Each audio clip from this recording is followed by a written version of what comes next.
మహబూబాబాద్ జిల్లా తొర్రూరు పట్టణంలోని మున్సిపాలిటీ 3వ వార్డులో కాంగ్రెస్ పార్టీ బలపరిచిన అభ్యర్థి తూర్పాటి రాంబాబు గెలుపు కోసం TPCC vice president Jhansi Rajender Reddy విస్తృత స్థాయిలో ఇంటింటా ఎన్నికల ప్రచారం నిర్వహించారు.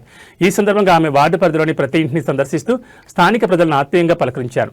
కాంగ్రెస్ పార్టీ విధానాలు, సంక్షేమ కార్యక్రమాలు, అభివృద్ధి లక్ష్యాలను ప్రజలకు వివరించిన ఝాన్సీ రాజేందర్ రెడ్డి రాబోయే మున్సిపల్ ఎన్నికల్లో కాంగ్రెస్ పార్టీకి మద్దతుగా నిలిచి చేతి గుర్తుకు ఓటు వేసి అభ్యర్థి తూర్పాటి రాంబాబుని గెలిపించాలని ఓటర్లను కోరారు.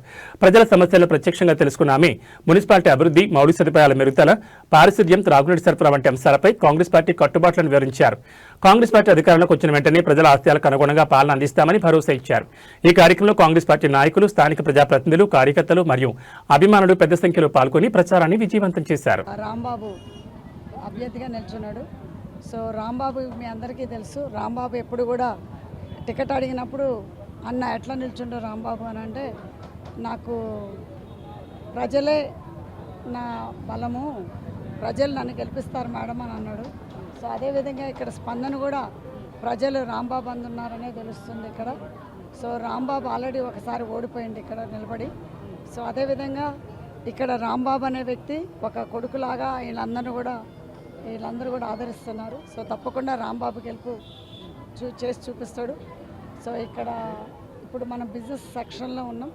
ఇక్కడ ఏంటంటే హౌసింగ్ ప్రాబ్లం ప్లస్ ఇప్పుడు రోడ్డు కాలువలు కూడా వైడనింగ్ రోడ్డు ప్లస్ కాలువలు కూడా. సో ఇది అనేది ప్రాబ్లం ఉంది. ఇది తప్పకుండా చేపిస్తామని చెప్తున్నారు. ప్రధానంగా చూసుకుంటే మేడం, ఇక్కడ ఏదైతే పొంగులేటి శ్రీనివాసరెడ్డి గారు ఇన్ఛార్జిగా ఉన్నారో ఈ పట్టణాన్ని కూడా దత్తత తీసుకుంటారన్నారు. ఇక్కడ ప్రజలకు ఒక గొప్ప వరంలా ఫీల్ అవుతున్నారు. సో మీ పార్టీ తరఫున ఆయన అంత పెద్ద ఆఫర్ ఇక్కడ ఇచ్చారు, ప్రజలందరికీ ఒక మంచి భరోసాను ఇచ్చారు. సో నిజంగానే మరి ప్రజలు నమ్మే పరిస్థితి ఉందా? తప్పకుండా. ఎందుకంటే పొంగులేటి గారి దగ్గర నుంచి వచ్చింది అని అంటే అది మాట ఖాయం. ఎందుకంటే ఇది ఈ పాలకుర్తి మున్సిపాలిటీ అనేది మన ఇన్ఛార్జ్ మినిస్టర్ గారే కాదు, మన సీఎం లెవెల్లో కూడా ఉంది. ఇది తప్పకుండా మున్సిపాలిటీ గెలుస్తున్నాం. నాట్ ఓన్లీ ఇక్కడ 3వ వార్డులో రాంబాబే కాకుండా మున్సిపాలిటీ గెలుస్తున్నాం. గెలుపు మనదే, మున్సిపాలిటీ చైర్మన్ మనదే, తప్పకుండా జెండా కూడా మనదే ఎగురుతుంది.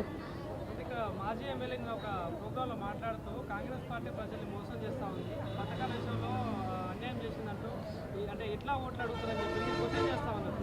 ఏం చెప్తారు? అంటే వాళ్ళకిలాగా 10 ఏళ్ళు పరిపాలన చేసిన తర్వాత మేము మోసం చేయలేదు కదా. మా పార్టీ వచ్చి 2 ఏళ్ళు అయింది అధికారంలో. ఆల్రెడీ 6 గ్యారంటీ కార్డులో చాలా ఇంప్లిమెంటేషన్ చేశారు. ఇంకా 2 ఉన్నాయి. ఒకటి మహిళలకి, ఇంకొకటి పింఛను. ఈ 2 తప్పితే అన్ని ఇంప్లిమెంటేషన్ చేసినాం. సో వాళ్ళకి మాకు నక్కకి నాలుగులోకి అనుకున్నంత తేడా ఉంది. సో అసలు వాళ్ళు మాట్లాడటానికే లేదు, అన్నీ మూసుకొని ఉండాలి.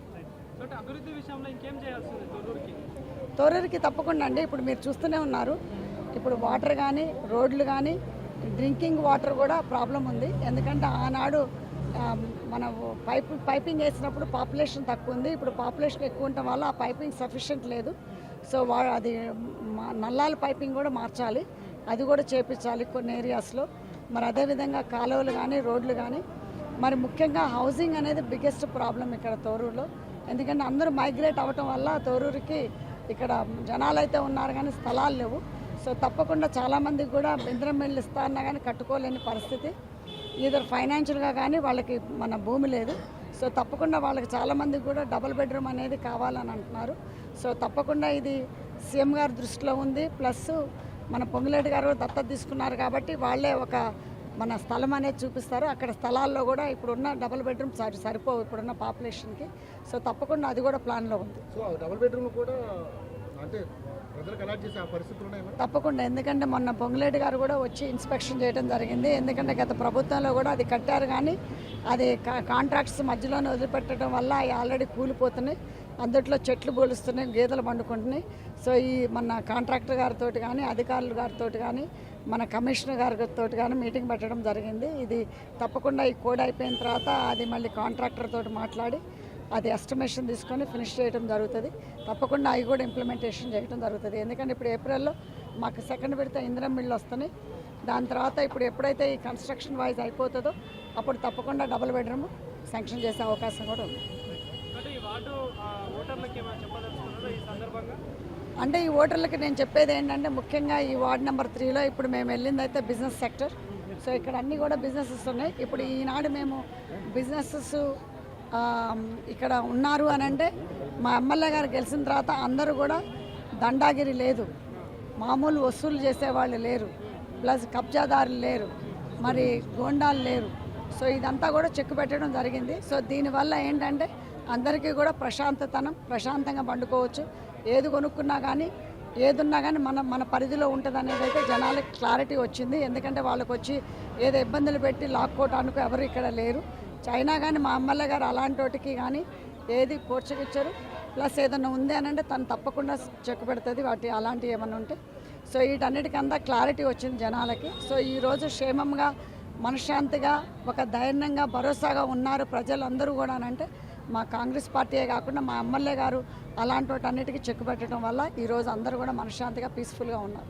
కాంగ్రెస్ పార్టీకి ఓటు వేయాలంటే ఎందుకు వేయాలంటే వీటన్నిటికి ఇప్పుడు నేను చెప్పినటన్నిటికి కూడా ముఖ్యంగా ఇందిరమ్మ ఇళ్ళు, అదేవిధంగా డబుల్ బెడ్రూమ్స్ వస్తాయి. ఎందుకంటే గత ప్రభుత్వంలో 10 ఏళ్లలో కూడా ఏనాడు కూడా ఒక డబుల్ బెడ్రూమ్ ఇచ్చిన పాపాన లేదు.